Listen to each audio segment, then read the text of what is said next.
Good day and welcome back to another World of Warcraft video. In this video we're going to look at how you can maximize Herbalism in Season 3 to obtain as much money as possible.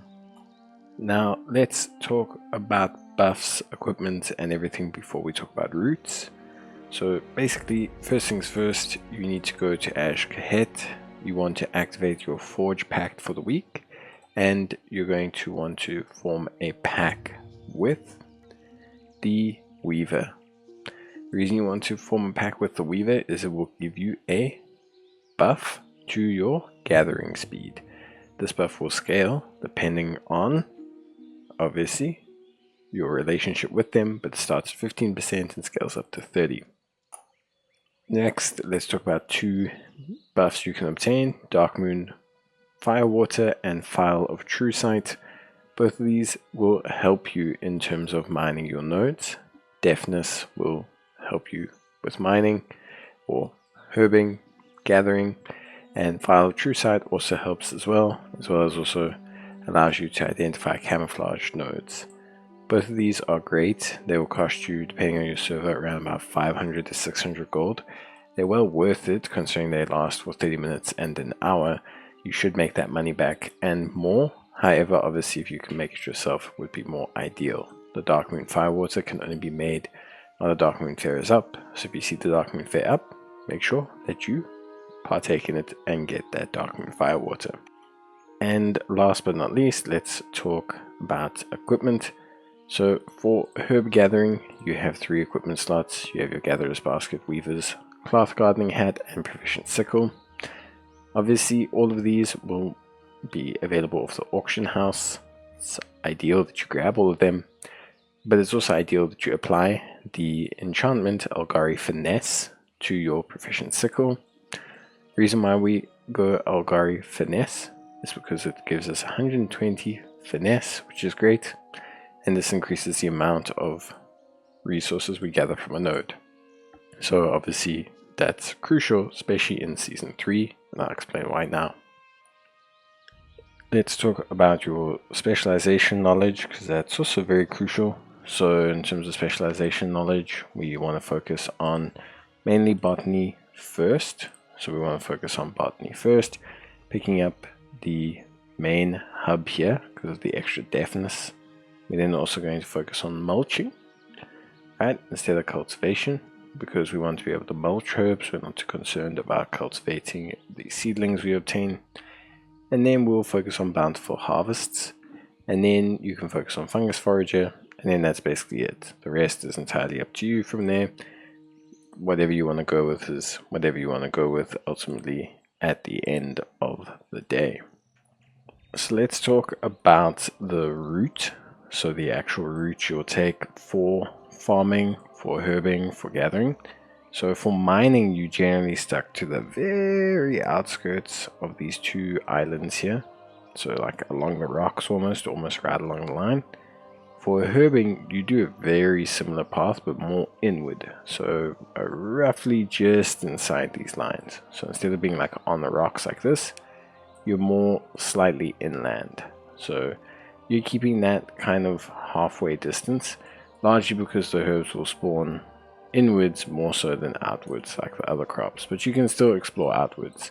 The routing for both herbs and mining nodes is so similar and very close together that honestly you can very easily just pick up both without having any major issues. For herbing, there are the 2 islands. You generally don't do a big loop because for herbs you don't generally come along the bottom here. You kind of cut across the middle here of this island, and that allows you to pick up more herbs. So on the first section, this first island, you have a lot of synergy with mining, and then things kind of drift a little bit differently on the second island. But honestly, the nodes and the roots are so close together that I would not blame you if you just get lazy and just kind of run the mining route a little bit off kilter to just pick up as many herbs as possible. Really sticking to the edges and just kind of floating around picking up what you can while avoiding mobs is pretty much what you're going to end up doing anyway. So at the end of the day, you shouldn't really have any major issues with picking up herbs if you follow these routes, and also probably picking up a whole bunch of mining nodes as well. So why are we doing herbalism in Karesh? Well, to cut a long story short, we're doing herbalism in Karesh for the same reason we are doing mining in Karesh, and that is that they both have only one node type. So throughout the game, you've had multiple node types in Karesh, and for both mining and herbing, you have only one node type, and for mining, it drops Desolate Talus, whereas for herbing, it drops Phantom Bloom. Now, Phantom Bloom and the requisite resource for the special herb, the Lotus, are pretty much used to purchase any herb that you want from the Karesh vendors, same as the Desolate Talus. And because of this, it means that you have direct control over what resources you get with them, and this makes them easy to farm for beginners, because beginners don't have to run node hunting and have varying profits. And basically you can just run around farming as many nodes as possible to maximize your quality gain and the amount. But that's pretty much it. You don't have to actively seek out different nodes. There's no profit loss for node spawns or rare node spawns. You just get rich nodes, and then you can just basically farm whatever you want by running the circuit. So the real question is it worth it to mine and herb, or especially obviously herbing, since that's what the video is about, in Karesh? Well, ultimately at the end of the day, it is a labor intensive activity. You're doing it to make money because other players don't want to do it. So when you do it, you're bound to make money. How much money you make?